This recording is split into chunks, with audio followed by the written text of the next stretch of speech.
Good day, everyone. We will discuss globalization and pluralism, new challenges in ethics. First of all, I am Rika Judeline Barhal, and I am going to discuss globalization and its 5 meanings according to John Colte. So first, what is globalization? Globalization means that countries around the world are becoming more connected and dependent on each other.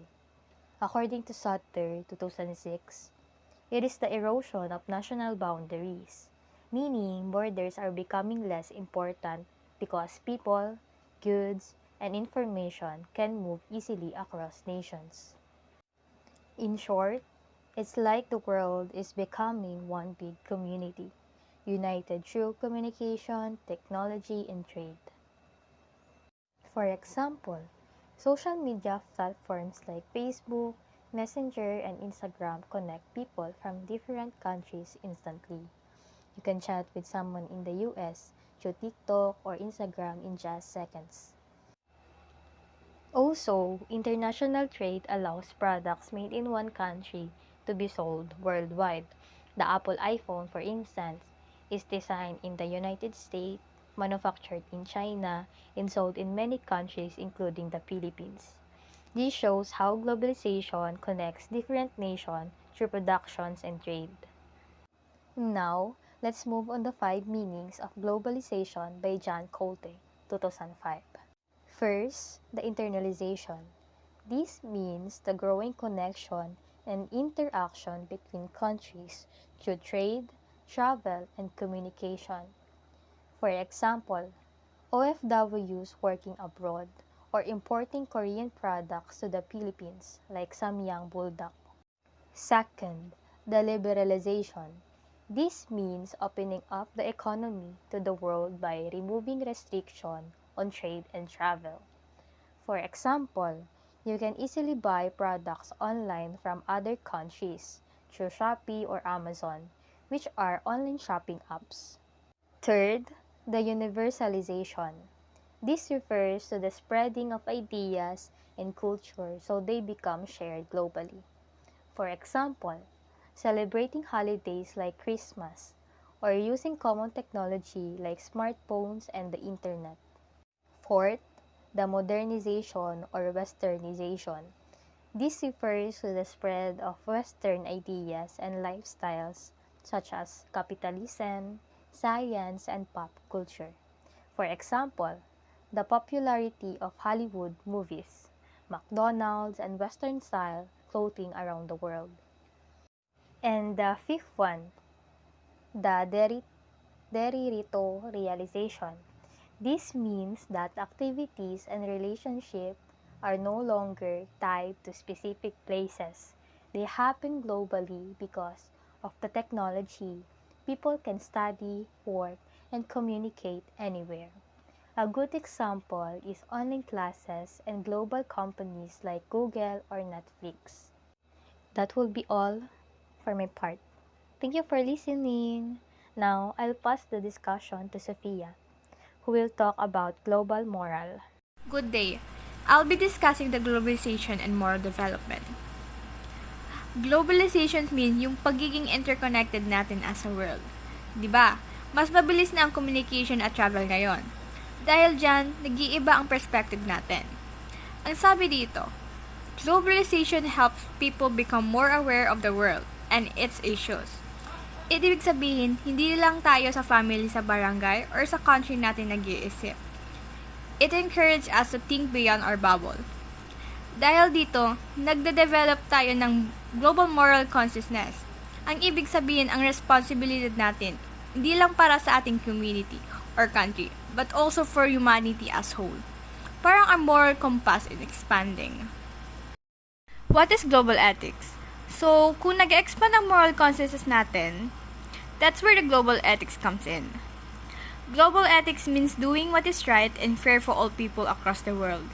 Hindi lang siya about local issues, but it deals with the global issues like poverty, peace, human rights, gender equality, and climate change. Lahat ng yan, problema nating lahat. And what is the main goal? The goal is to promote justice, equality, and sustainability for everyone, no matter where they live. Kaya may tatlong key foundation ang global ethics. Justice, yung pagiging patas at walang inaapi. Second one, equality, pantay-pantay ang karapatan. And the third one, sustainability, yung hindi lang tayo, kundi pati yung future generation ay may magandang environment at resources. Ngayon, titignan natin ang global problem and ethical consideration. Yung mga challenges na hinaharap natin as a global community. First, global poverty. Alam natin mayaman ang ibang bansa, pero marami pa rin sobrang hirap. Ang tanong, is it a moral duty for rich nation to help poor nation? Ang sabi ng isang philosopher like Father Jerry Orbos mentioned here, if we only learn to share, no one will have too little and no one will have too much. Ang point dito, kailangan nating i-share ang resources fairly. At hindi lang puro donation, kundi tulungan din silang i-improve ang kanilang economy. It's about empowering them. Next, migration. Bakit ba may mga taong umaalis sa bansa? Usually, it's because they are looking for a better life or umaalis sila sa unsafe countries. Ethically, it's because to help those in needs. Pero ang challenge dito is paano mababalance ang host countries. Kailangan nila bang basihan ang compassion?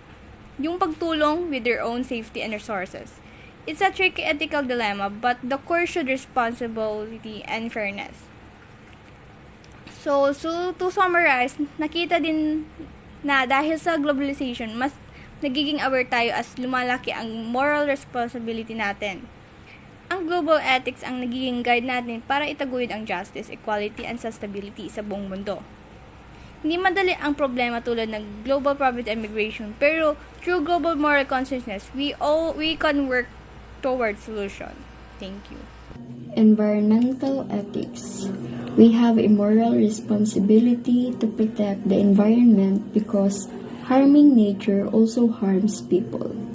Environmental ethics teaches us to use natural resources wisely and to avoid activities that damage the earth.